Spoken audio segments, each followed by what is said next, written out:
Guys welcome to our beauty channel.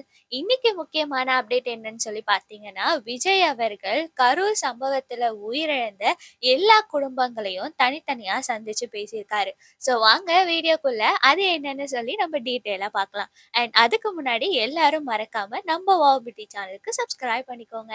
And வாங்க இப்போ நம்ம வீடியோக்குள்ள போகலாம்.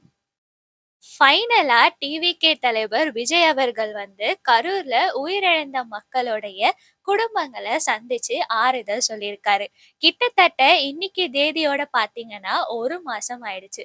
ஸோ விஜய் அவர்களும் நெறைய அனுமதிக்காக ட்ரை பண்ணி முடியலன்னு சொல்லிட்டு, கடைசியில எல்லா குடும்பத்தையும் சென்னைக்கு வரவழைச்சு பார்த்திருக்காங்க. இந்த குடும்பங்கள கரூர்ல இருந்து சென்னைக்கு வர வைக்கிறதுக்காகவே தனியா ஒரு லக்ஸூரியஸான ஆம்னி பஸ்ஸ வந்து புக் பண்ணி அவங்கள பத்திரமா சேஃபா சென்னைக்கு கூட்டிட்டு வந்திருக்காங்க. சென்னையில பார்த்தீங்கன்னா, மாமல்லபுரத்துல ஒரு ஹோட்டல்ல வச்சு இந்த மீட்டிங் நடந்திருக்கு. அவங்களுக்கு தேவையான சாப்பாடு, ரூம் வசதி எல்லாமே பக்காவா அரேஞ்ச் பண்ணி இருக்காங்க. ஸோ அதுக்கப்புறம் விஜய் அவர்கள் அந்த ஹோட்டல்ல இருக்கிற ஒரு ஹால்ல வச்சு எல்லா குடும்பங்களையும் தனித்தனியா சந்திச்சு அவங்களுக்கு ஆறுதல கூறியிருக்காங்க. அண்ட் அது மட்டும் இல்லாம விஜய் அவர்கள் ரொம்பவே மனம் உடைந்து அழுது ஆறுதல் கூறியதா சொல்லியிருக்காங்க. அண்ட் அந்த குடும்பங்கள் கிட்ட என்ன சென்னைக்கு உங்கள வர வச்சதுக்கு என்ன தயவு செஞ்சு மன்னிச்சிடுங்கன்னு சொல்லி கேட்டிருக்காங்க. இது சொல்லும்போதே நமக்கு புரிஞ்சுக்க முடியுது, அவங்களுக்கு எவ்ளோ கஷ்டமா இருந்திருக்கும்னு சொல்லிட்டு. ஏன்னா, எப்பவுமே உயிரிழந்த குடும்பங்கள நம்ம தமிழ்நாடு பண்பாடுபடி இல்ல, உலகத்திலேயே நெனைக்கிற எல்லாருமே நம்ம தான் போய் சந்திச்சு ஆறுதல் கூறுவோம். ஆனா, இந்த இக்கட்டான சூழ்நிலைனால இப்படி பண்றது அவருக்கே ரொம்ப கஷ்டமாவே இருந்திருக்கும். ஸோ, அதனால ஸ்டார்ட்டிங்லயே நான் உங்கள சென்னைக்கு வர வச்சதுக்கு என்ன மன்னிச்சுடுங்கன்னு சொல்லி மன்னிப்பும் கேட்டிருக்காரு.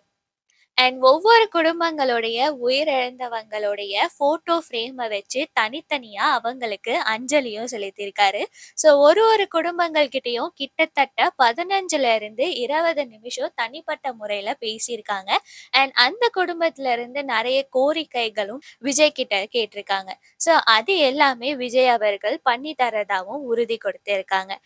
அண்ட் அது மட்டும் இல்லாம விஜய் அவர்கள் ஒரு முக்கியமான உறுதியும் குடுத்திருக்காங்க. அது என்னன்னு சொல்லி பார்த்தீங்கன்னா, உயிரிழந்த குடும்பங்களுடைய வாழ்நாள் முழுவதும் அவங்க கூட இருப்பேன். அவங்களுக்கு தேவையான எல்லாமே நான் செய்வேன்னு சொல்லியிருக்காங்க. அவங்களுக்கு தேவையான திருமணம், கல்வி, மருத்துவ வசதி எல்லா செலவையும் நானே பார்த்துக்கிறேன்னு சொல்லியிருக்காங்க. ஸோ இத வந்து பெர்ஃபெக்ட்டா நடத்தி முடிக்கிறதுக்காக பிரைவேட் பவுன்சர்ஸ்லாம் வச்சு ரொம்பவே பாதுகாப்பான முறையில இத நடத்தியும் இருக்காங்க.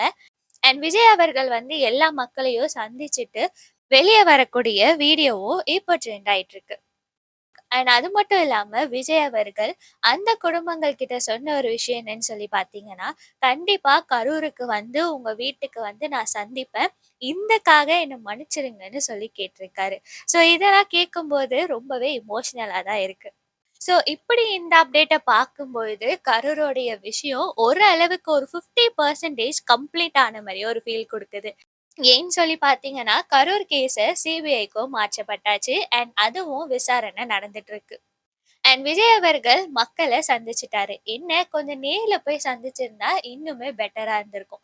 பட் சூழ்நிலைகள்னால இப்படி நடக்க வேண்டியதா ஆயிடுச்சு. ஸோ இதோட கரூர் பிரச்சனை பாதிக்கு பாதி முடிஞ்சிருச்சுன்னே சொல்லலாம். ஆனா இதுக்கான நிரந்தர தீர்வு கண்டிப்பா நமக்கு வந்தே ஆகணும். ஸோ இதுக்கப்புறம் தான் முக்கியமான விஷயமே இருக்கு. இதுக்கப்புறம் விஜய் அவர்கள் எவ்ளோ தீவிரமா, எவ்ளோ ஞானமா, எவ்ளோ ஒரு பாதுகாப்பா இனி வரப்போற பிரச்சாரங்கள நடத்தப் போறாங்க, எப்படி நடத்தப் போறாங்கன்னு நெறைய டவுட்ஸே இருக்கு. அண்ட் சில இன்ஃபர்மேஷன் நம்ம யூடியூப் சேனல்லயே பார்த்திருந்தோம். விஜய் அவர்கள் வந்து இனிமே ஹெலிகாப்டர்ல தான் வரப்போறாங்க பிரச்சாரத்துக்குலாம்னு சொல்லிட்டு.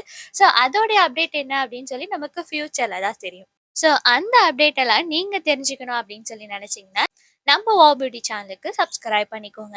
அண்ட் மறக்காம அந்த பெல் பட்டனையும் கிளிக் பண்ணிக்கோங்க. அண்ட் நம்ம சேனல்ல டெய்லி என்ன அப்டேட்ஸ் நடக்குதுன்றத ரெகுலரா போடுறோம். ஸோ ரெகுலரா ஃபாலோ பண்ணுங்க. தேங்க்ஸ் ஃபார் வாட்சிங்.